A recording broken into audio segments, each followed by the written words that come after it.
একজন নারী কতটা অসহায় হলে স্বামীর কবরের পাশে দাঁড়িয়ে অজরে কাঁদতে কাঁদতে বলতে পারেন, হে আল্লাহ, আমার স্বামীকে যদি 1 ঘন্টার জন্য হলেও আমার কাছে ফিরিয়ে দিতেন, তিনি এসে একবার দেখে যেতেন আমি আজ কতটা অসহায়, কতটা নির্যাতিত।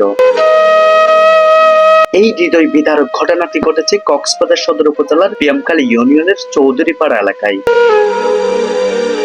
স্থানীয় সূত্রে জানা যায়, স্বামী আবুল কালাম জীবিত থাকাকালীন প্রায় 42 লক্ষ টাকা খরচ করে একটি বাড়ি নির্মাণ করেন। এছাড়া তার ভাই নুরুল আমিনের ছেলেরা 4 লক্ষ টাকা সহযোগিতা করেন। পরবর্তীতে আবুল কালাম তার স্ত্রীর নামে 14 শতক জমি হেবা করে দেন।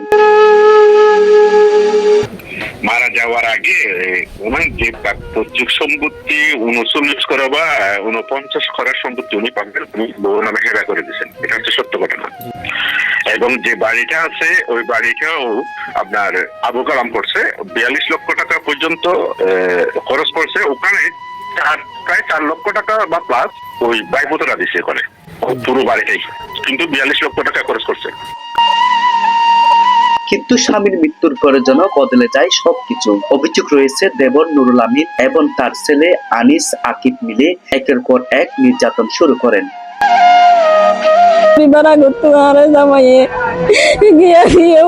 জায়গা সম্পত্তি লিখে দিয়ে ঘর লিখে দিয়া জামাইয়ে 42 লাখ টাকা খরচ করছে ঘরে আনন্দ আছে।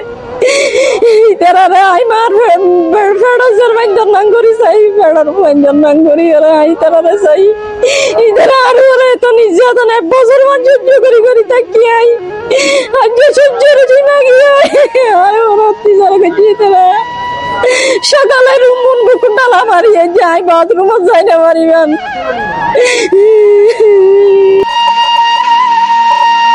যেই মানুষটি একসময় তাদের নিজের সন্তানের মতো স্নেহ ভালোবাসায় মানুষ করেছিলেন, সেই মানুষটির মৃত্যুর পর আজ তারাই অসহায় স্ত্রীকে বাড়ি থেকে উচ্ছেদ করার চেষ্টা এবং শেষ সম্বলটুকু কেড়ে নেওয়ার অভিযোগ উঠেছে তাদের বিরুদ্ধে।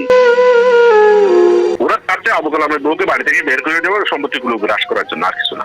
ওকে নির্যাতন করতেছে এবং গতকালও নাকি নির্যাতন করছে, গতকালও মানে মারধর করছে। এবং ওই যে একমাত্র আনিস নামে একটা ছেলে আছে, তার আবু কালামের ভাই পুতুটা ঢাকায় থাকে, সে আসলে অত্যাচারটা বেড়ে যায়।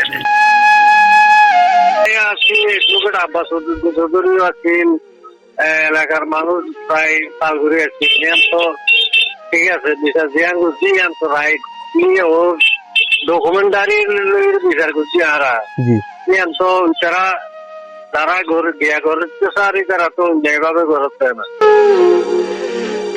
শুধু তাই নয়, হাসিনা বেগমের আরো অভিযোগ, তাদের ঘরের ভিতরে গোপনে সিসিটিভি ক্যামেরা স্থাপন করেন তিনিও তার মেয়ের নজরদারিতে রাখা হতো। লজ্জা, ভয় আর আতঙ্কেই প্রতিটা দিন যেন তাদের কাছে নরকসম হয়ে ওঠে। আর মামা যাই ওরা যাই না যাই সেই বললা আর মা বোনে আজের বাসায় আছি, মাঝে সিসি ক্যামেরা দিতে বাইরে ঘরের ভিতরে কেলা সিসি ক্যামেরা দিব। ওরা কি উজ্জা আছি না গুজ্জা আছি, ওরা বসার জন্য তো বিশ্বাস চাই।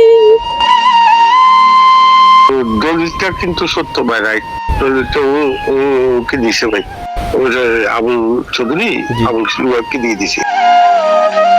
এইসবের প্রতিবাদ করায় নুরুল আমিন ও তার ছেলেরা ধারালো অস্ত্র দিয়ে হাসিনা বেগমকে বেধড়ক মারধর করেন। এতে তিনি রক্তাক্ত অবস্থায় মাটিতে লুটিয়ে পড়েন। পরে জাতীয় জরুরি সেবা 999-এ ফোন করলে পুলিশ ঘটনাস্থলে পৌঁছে তাকে উদ্ধার করে হাসপাতালে ভর্তি করেন। এদিকে অ্যাডভোকেট আব্বাস বলেন, এলাকায় গেলে আমি মাঝে মধ্যে এই বিষয়গুলো জানতে পারি, তবে বিষয়টি বর্তমানে বেশ জটিল আকার ধারণ করেছে। মূলত সেই জটিলতার কারণেই পরিবারের ঘটনাটি ঘটেছে। মাঝে মধ্যে শুনি আর কি, গেলে বসি, এই আর কি। এটা একটা জটিল বিষয় হয়ে গেছে, দুর্ভাগ্য জটিল বিষয় হয়ে গেছে। এই কারণে এই যে গত রোববারের যে ইনসিডেন্ট শুনছি আমি, পরে একদিন এই বিষয়ে বক্তব্য জানতে চাইলে অভিযুক্তরা অভিযোগ অস্বীকার করে বলেন, ভুক্তভোগীর পরিবার সঙ্গে তাদের কোনো মারামারির ঘটনা ঘটেনি এবং তাকে বাড়ি থেকে বের করে দেওয়ার অভিযোগও সঠিক নয়। উনি যে এখানে আসে, বাড়িতে ছিল তখন কোনো ঝগড়া হয় না আমার সাথে। জানি হইও না পারি গতি নারো জানতে কইছি নারো হইও না পারি নারো হন যোগাযোগ না করে আর জানানো করি নারো ফোন দিতে পাইতে। এই ঘটনায় অভিযুক্ত দেবর, ভাসুর ও তাদের পরিবারের সদস্যদের বিরুদ্ধে কক্সবাজার সদর মডেল থানায় মামলা দায়েরের প্রস্তুতি চলছে বলে জানিয়েছেন ভুক্তভোগীর পরিবার।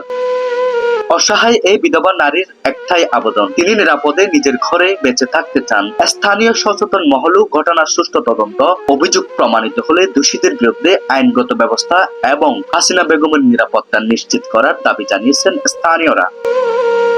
News desk.